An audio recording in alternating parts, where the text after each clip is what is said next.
Pokédex entries are a real lottery of emotions. Sometimes they're just simple facts about a Pokémon's attack type, and other times they're so haunting that an actual ghost would read them and go, "Oh, hell no!"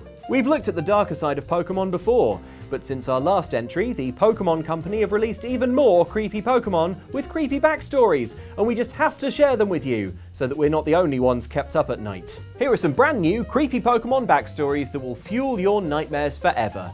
Sorry, not sorry. Who's that Pokémon? It's Bramblin! This is what counts as a Pokémon now, is it? It's got no face. The last thing any performer wants is for a joke to be so bad that the only reaction is tumbleweed.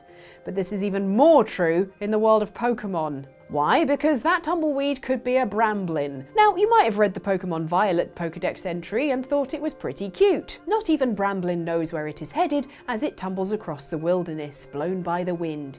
It loathes getting wet. Aw, a cute little tumbleweed Pokemon getting all mad when it splashes about in a puddle, gets rained on. Adorable! Well, just listen to the Scarlet entry. A soul unable to move on to the afterlife was blown about by the wind until it got tangled up with dried grass and became a Pokemon.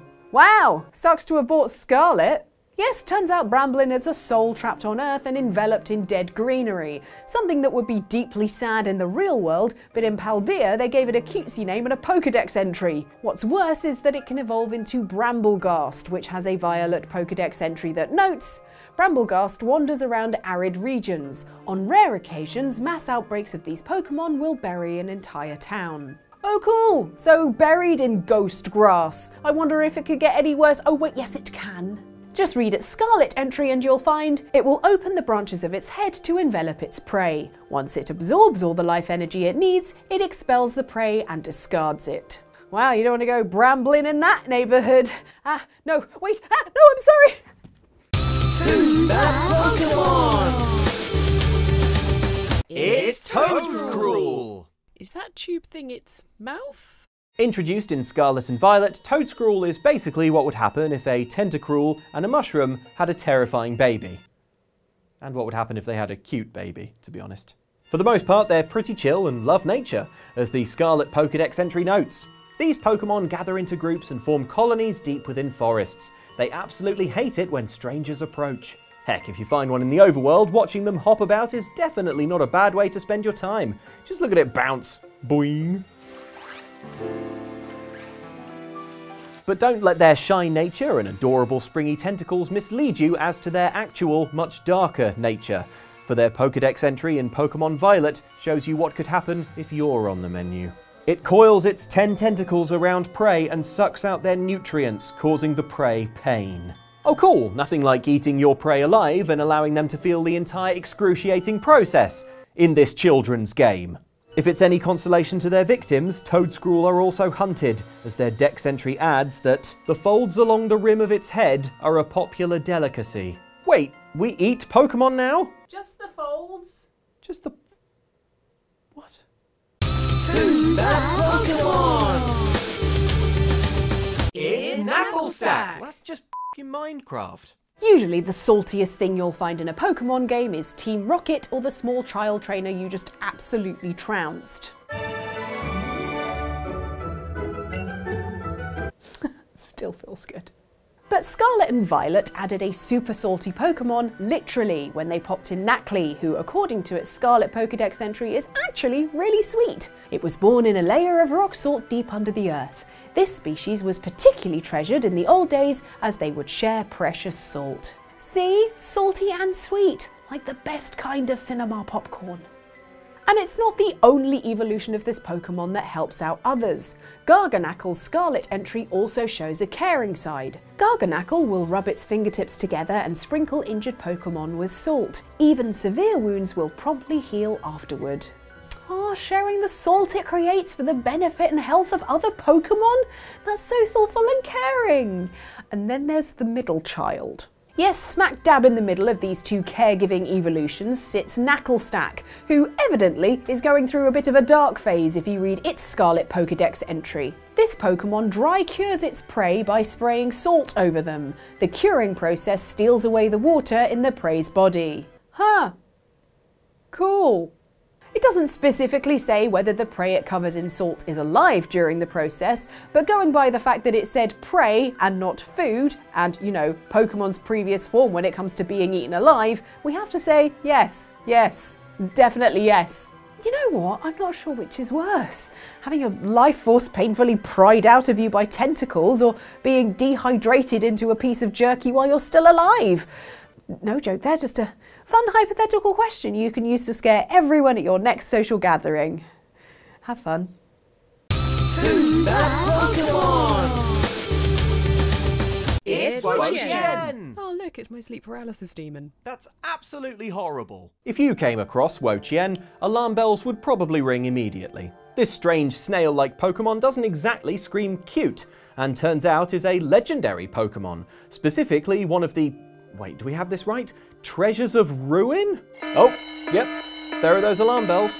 This Dark-type Pokemon may also be a Grass type, but Grass is evidently not its type, as the Violet entry states that it drains the life force from vegetation, causing nearby forests to instantly wither and fields to turn barren. But Wo-Chien murdering greenery isn't the worst of it, or else you'd all be on this list for all the houseplants you've killed. Be honest.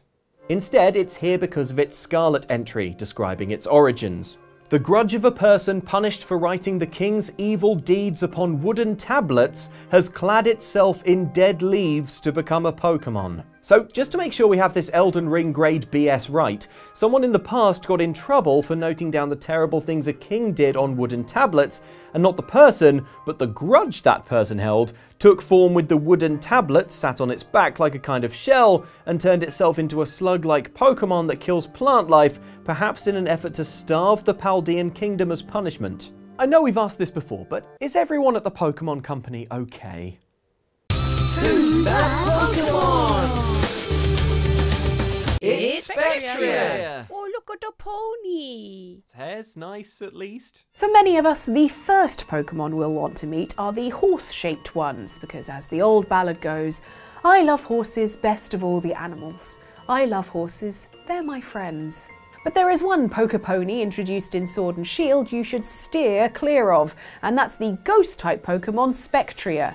Why, you ask? Well, let us first point you to this section of its Pokemon Sword entry. Spectria's kicks are said to separate soul from body. So yeah, as if getting kicked by a horse wasn't scary or dangerous enough, this one's ghostly hooves can also kick your soul out your body like some kind of equestrian Doctor Strange. The truth is that as much as you might have the desire to plait its beautiful ethereal purple mane that perfectly matches my hair, damn it, this horse doesn't want anything to do with anyone, with its Pokemon Shield entry saying, it craves silence and solitude. That's so relatable.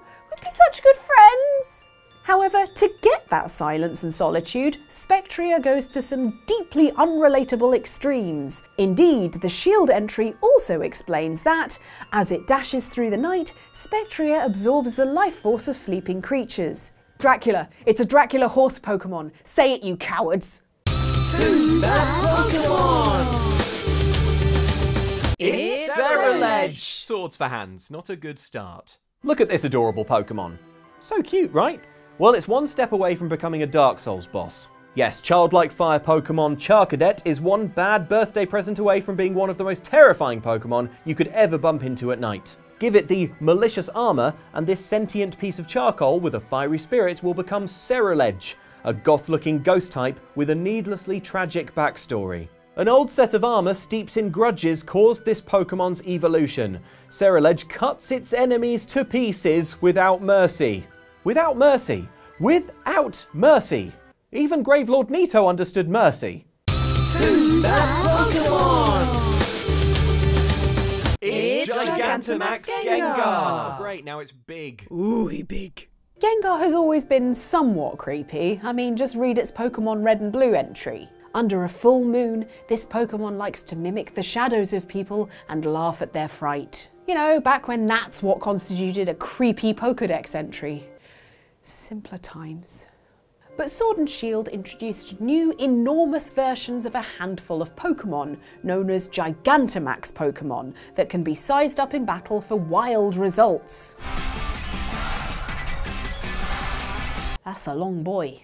One of these special variants was Gengar, whose Gigantamax shape had a huge gaping mouth. And it's this that makes it so terrifying, with its shield entry stating, "It lays traps hoping to steal the lives of those it catches. If you stand in front of its mouth, you'll hear your loved ones' voices calling out to you." Yikes! Luring people into its mouth? Could it get any creepy? Yeah, of course it can, because we've been through this. It's Pokemon.